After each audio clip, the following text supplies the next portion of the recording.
Hello and welcome to the Keep Northern Ireland Beautiful podcast. In this episode, we're going to be talking with Dr. Susann Power, who's a lecturer in hospitality management at Ulster University, an expert on all things beaches and marinas. This is what we're going to be talking about today. Of course, in our previous podcast, we talked to Johan Duran from Blue Flag, and since it is the summer months, we thought we would continue on since there's so much to talk about. Susann, thank you so much for joining us today. David, thank you very much for having me. Oh, great. Susann, I just always want to ask, because I'm always interested about why people are interested. Now, academics in particular, obviously have a keen interest in what they do. What was it that got you started with your interest in beaches? Well, for me, beaches are very special places. I grew up hundreds of miles away from the coast, right bang in the centre of Germany, and going to the beach was just maybe once a year, once maybe every 2-3 years or so. It was a very, very special place. So really a place that really has always fascinated me. And then 5 years ago, I was lucky enough to move to Northern Ireland, and I live very near the coast now. So it's a wonderful place for me to go, and I'm there all the time. But really, my background is more in sustainable tourism, and I have a PhD from the University of Surrey in sustainable tourism. But then I got to know the world of sort of beach cleaning and volunteering on the beach through Keep Northern Ireland Beautiful. I started doing some volunteering work myself there, and that really triggered my interest. I was really interested in the psychology of beach cleaning and what it's all about, and why people get so obsessed about the beach. So that's really the story. Yeah. And do you find that, so you just mentioned there about the psychology of beach cleaning. What have you found about the because you're a beach cleaner yourself. Anyone who follows Suzann on Twitter, and for anyone listening to this, we will have Suzann's Twitter handle up so you can keep up to date with her research on Twitter. What is your what is the psychology of beach cleaning? What is it that drives someone to get a litter picker, go out with a bag? I mean, we don't often get the weather for it here in Northern Ireland. So what is it that you find about the psychology of beach cleaning? Yes, sure, David. I'm glad you asked. I think people sometimes think when they see people picking litter on the beach that they're sort of like the diehard environmental activists who go out and just this is what they do. But actually what I found that it's actually a form of leisure. It's about having fun. It's about recreation. It's about having quality time with your family and friends. So in a paper that I've recently written, and that's now being published in the Journal of Sustainable Tourism, I look at the psychology of beach cleaning as a form of what I call enviro-leisure activism. And it's really about the combination of the environmental conservation activity and the leisure activity. And I suppose I can go into some of the key points there around enviro-leisure activism. What I found is that there are actually different types of motivations. People obviously go for environmental reasons because they get very upset about the litter that they see, and they want to make sure, they want to care and look after the environment. But there's also this leisure motive, this just having fun, having quality time, having a good day out on the beach. I'd be speaking to people who travel from far away, from Dungannon and other places, just to have a day on the beach, and they use this beach cleaning as a hook, as a reason to go. But people also go for very sort of individual reasons. Like I've spoken to people who wanted to improve their language skills, so foreign exchange students, and they found this a really good way of being able to try and test their language, but not having to do it like in a noisy pub environment or something like that. And also, the sort of communal spirit, having quality time. So lots of different motivations. Mm-hmm. I suppose the other thing that's really important is a very deep sense of place attachment, which can both be positive and negative. So you can have that, it's that balance between hope and despair that you have when you encounter all this litter. Totally. And what I found was really interesting is how beach cleaners actually develop these coping mechanisms to deal with all this perpetuity of litter, this constant onslaught of litter. How do you find that, Susann? Because obviously, even when I've been out, sometimes you can think, oh my good, and we see it on our social media feeds. People feel a wee bit overwhelmed that there's just, how have you found it? What's your research told you about that? Yes, absolutely, David. The two main coping mechanisms that I've come across in my research, and I should say that this was an ethnographic study, qualitative piece of research, was one, storytelling, and the other one is litter hunting. So storytelling is about how I've observed how people, when they go out on the beach and they find all these curious items, because you can find anything on the beach, from an angry Lego piece to a sweetie wrapper to sometimes we find clothes, everything, golf balls, you name it. You know, if you can think of it, you can find it on the beach. And people come up with these stories, you know, they find something and they talk about the curious items that they found. They make up stories about where it may have come from, who might have left it there, why it's there. Especially like with young kids, it's really quite exciting. You know, you can look at something like you find a 25-year-old drinks bottle and you know, it's like how the writing has changed on the brands. It's really quite fun. So storytelling is a really important way to deal with this problem, because storytelling is also a form of sort of narrative therapy. The other thing is litter hunting, and I actually think beach cleaning should be renamed to litter hunting, because it's actually quite competitive. People want to go out and they want to collect as much as possible, and sometimes they're quite, in a strange way, they're actually disappointed when there's not a lot of litter on the beach, because they've set out to go and find litter, and they will sort of dive for it and be like, oh, I've seen that bottle first, I'll grab it. Or somebody says, no, come over here, there's tons of tins there, you can collect loads. So it's this sort of thrill and hunting element that's also there. And all that just adds to the fun and the excitement. Because frankly, if you don't do that, if you don't have those sort of coping mechanisms, it can be a very depressing activity considering the amount of litter that we find on the beach. Yeah, totally. And obviously you've talked a wee bit about you know, kind of the kind of friendly competition that different groups can get into in terms of the psychology of it. I mean, what for you have you seen are the benefits of taking part in that activity? What's the benefits of looking after our local beaches? Because I know in the summertime, you know, it can be a bit, I mean, it's the biggest thing we get in summertime, where people send us pictures of, it can be Helen's Bay and an overflowing bin. It can be, you know, disregarded barbecues or something, maybe up the coast. What do you see as the main benefits of looking after our beaches? So there's two things there. The main benefit of looking after our beaches, the obvious answer would be that in Northern Ireland especially, our beaches are incredibly important to our tourism portfolio. So 30% of trips are to the coast, and that means income and jobs for coastal communities. It's really, really important that we have this beach tourism in Northern Ireland. But research has also shown that a littered beach actually loses up to 97% of its economic value. In other words, we simply cannot afford not to look after our beaches. And just to repeat that again, because that's a heck of a statistic. 97% of its value. Yes, a littered beach can be reducing it, or can reduce its economic value by 97%. Wow. But I think the point I'm trying to make is that there's more to this than just economics. So one of my favourite environmental philosophers is Holmes Royston III, and he identified 10 values of nature, and you can sort of look at it from the beach perspective. So the economic value that I just talked about is just one of them, and I'm not going to go into all 10 of them, obviously, but the beaches also obviously provide life support for wildlife and fauna. So the benefit of looking after our beaches means overall we have a better local environmental quality. They also have scientific value. See, for example, we have coastal areas of special scientific interest. In Northern Ireland, we actually have 20 of them. The beach provides recreational value. I've already said that, with 30% of tourism being on the coast.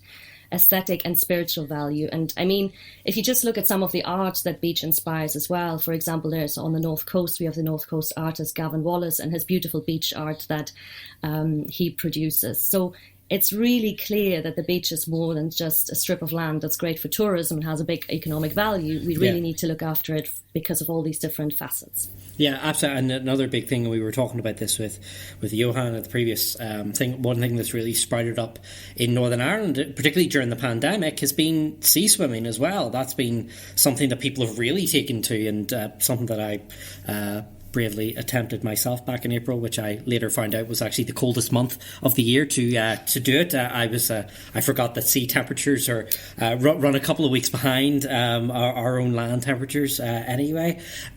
You were talking there about, I mean, Suzann, obviously you were talking about those values there. I mean, you know, in terms of actually how we how we treat these people, and we shouldn't just see it as an economic thing. I think you're right about that.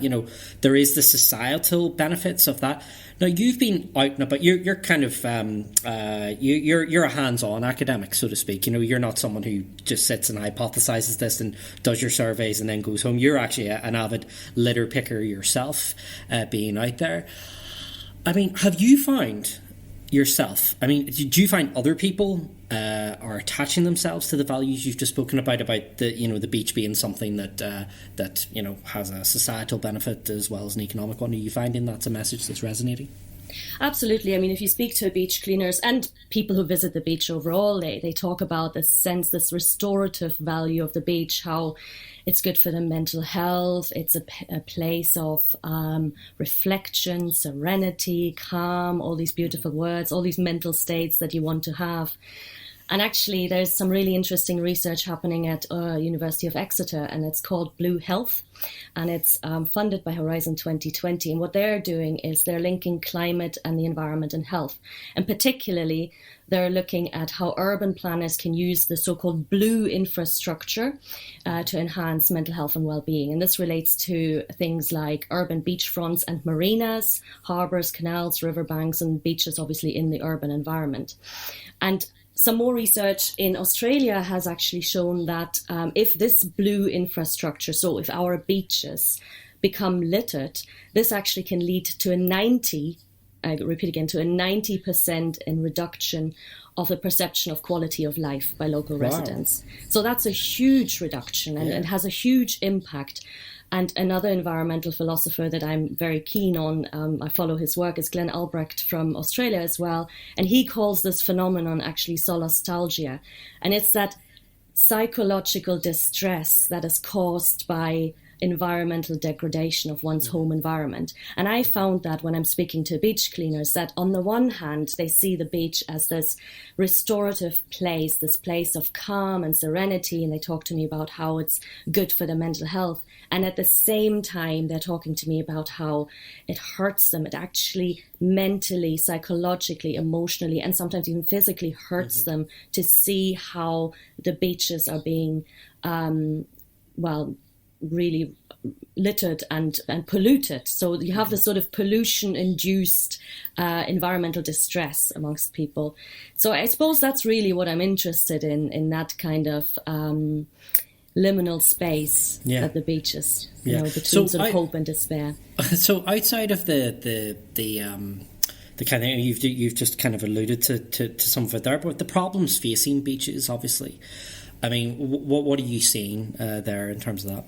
Yes, that's a really good question. And I should say I'm not a biologist, marine biologist, so I'm a social scientist. But for me, definitely marine pollution in the form of littering is one of the biggest problems that our beaches are facing. It comes from mainly two sources, so which is washed in marine litter and then also recreational litter. So that's what I'm really interested in how can we stop people from littering on the beach. I actually have a PhD researcher, Rachel Singleton, who might want to talk to you as well, who's doing her PhD on designing interventions to stop people from littering. So we need different strategies for tackling this, but there are other issues as well. There's soil erosion, water pollution through oil spills and sewage, and we've just seen that example of the diesel spill in Mill Isle, which has really upset the local community there, and the beach cleaners all came at hand, and it sort of caused this impromptu big cleanup activity. And then overcrowding. I think we need to talk about overcrowding. You mentioned Helen's Bay earlier there, one of the beaches that is very often overcrowded in the summer times. So obviously we're not under the same overcrowding pressures that you see in Greece and Italy or on the Spanish costas, but I would say we're not yet there. So we need to move away from this obsession with more is better. So more tourists, more people out on the beach, because it's not really, it's better is better. We need to look at sort of sustainable coastal tourism management. And I know sustainable tourism, Suzann, is something that you focus on a lot. It's interesting you're saying that, because obviously, during the pandemic, we've obviously been warded away from big crowds, and obviously you can kind of see the dangers of that now. I just wonder in terms of actually, because we always hear that term, building back better now, and that's goodness it's been used and overused in the past 13 months. In terms of the sustainable tourism piece, do you think that in terms of beaches that is something that we could, from the pandemic, do you think that that's a lesson that we will take forward, do you think?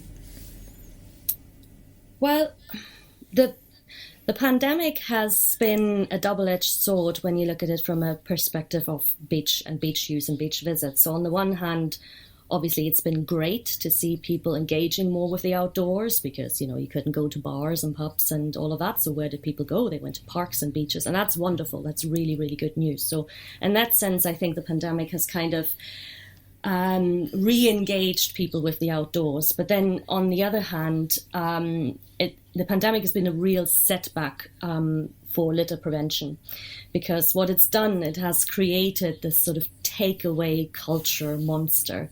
And of course, I look at it as well from someone who has a great interest in tourism and hospitality, and being able to offer takeaway has been the necessary lifeline for survival for many of our tourism and hospitality businesses. And I don't begrudge this at all. I think this was really, really important. In fact, I'm glad that so many of our hospitality businesses have been so innovative and determined throughout this time. But the amount of takeaway litter that we see now is just staggering. And we need to look as an industry, as a tourism and hospitality industry, we need to look at how can we promote litter-free tourism. Because there's a lot of litter created in tourism, especially if it's outdoor tourism, and we need to kind of re-educate people to go back to nearly pre-pandemic times when we saw how people are increasingly using their own cups and not using so much takeaway. So it's been a setback. But I have seen that Tourism and I is working now on a sustainable tourism program. So it's good to see more a renewed focus on sustainability as we're coming out of this pandemic. Yeah, absolutely, and you're right about it. It was one of the most heartbreaking things to see last April when reusable cups became like a dirty word again, and a lot of coffee places, stopped using them. But I've seen that is changing as we're emerging from the pandemic.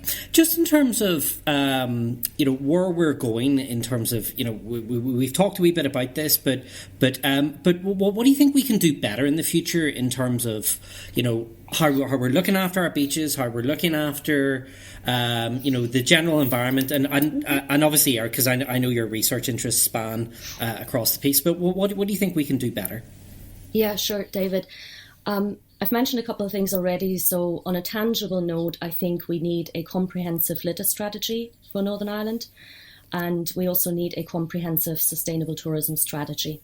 Mm-hmm. And as I said, I know Tourism and I are starting to work in that area, although I believe there's no such thing as an actual sustainable tourism strategy in place yet.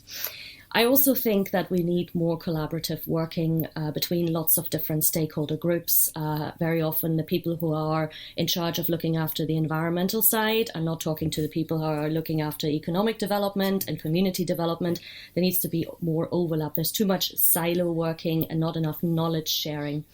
And the environmental sector is very competitive. And while competition drives innovation, that's a good thing, it can also stop progress. If everybody just wants to have their name on display and be the first one to come up with something and not really share knowledge and work together in a collaborative form, I think that's really important. But and I apologize if I'm going on too long, but no. For me, most importantly, and that's really a tricky one, we need to empower people to change for the better. So we need this complete shift in environmental values across the population. So we see that there are already groups, large groups that have strong environmental values. I mean, just look at like the Eco Schools programs, fantastic, the Lifia Lufia programs, etc. But we want to change behavior. But in order to change behavior, we actually need to change values. Yeah. Because it's values that actually drives behavior. So if you look at things like the value behavior norm, etc., this is what we need to tap into. We need to create that value change in order to then be able to generate a behaviour change. Yeah, and that's such a fantastic point there about changing values, and about that. You're right, that is how we view the world and how we interpret everything dictates everything else. Now, Suzann, I've mentioned this a few times in the podcast, but you are a volunteer. You are someone who does go out, and we can vouch for that. You have done many's an assessment for Keep Northern Ireland Beautiful, which we can vouch for. What is it that you think about, and we'll end on a happy note. I always like to end the podcast on a happy note. I mean, what role do you think that volunteers, people like you, have going out on those, even though we're having good weather at the minute, on those cold, rainy days sometimes, or those whatever, rain, sun or shine, whatever. What role does that have, do you think, in this kind of crusade going forward? See, this is where I'm a little bit sitting on the fence, actually. I think that volunteering is amazing. It's absolutely great. As you said yourself, I'm a volunteer for beach cleaning and for the Marine Litter Survey as well. It's a really great way to enhance your self-esteem, because basically you're doing something and it makes you really feel really good about yourself. It's good for your mental health, your outdoors, etc. It's a really great community bonding exercise, which then in turn creates more social capital. It's obviously good for the environment that's being cared for. The one issue I have is that I reject this attitude that it should fall on volunteers to look after our beaches. To me, that would be the same attitude as a restaurant manager or restaurant owner paying their staff less than minimum wage and saying the tips are making up the difference. So I really think that we shouldn't develop policy or programs that are just depending on volunteers to go out. I think we should definitely promote volunteering, environmental volunteering, because of all these benefits that I mentioned earlier, but it cannot become a substitute for solid policy making and planning. And I also think that if we do continue to rely on volunteers to keep our beaches clean, then at least what we need to do is we need to listen to them, and we need to invite them and give them a seat at the table. So what we do really well is that we celebrate them and we applaud them and we provide equipment and all of that. And that's all really, really good. But I think what we really need to do is we need to engage them and get them into the different steering groups and committees and really listen to their voice. And I suppose that's kind of what I'm trying to do with my research is to give beach cleaners a voice. And also just because I just love being on the beach and I just enjoy it so much. I know anyone can go to your Twitter feed and you can see you do indeed. There's so much food for thought in there. We packed a lot into just 22 minutes. Believe it or not, how time has flown. Dr. Susann Power, lecturer in hospitality management at Ulster University. Thank you so much for coming along and sharing your insights with us today. Thank you, David. It's my pleasure.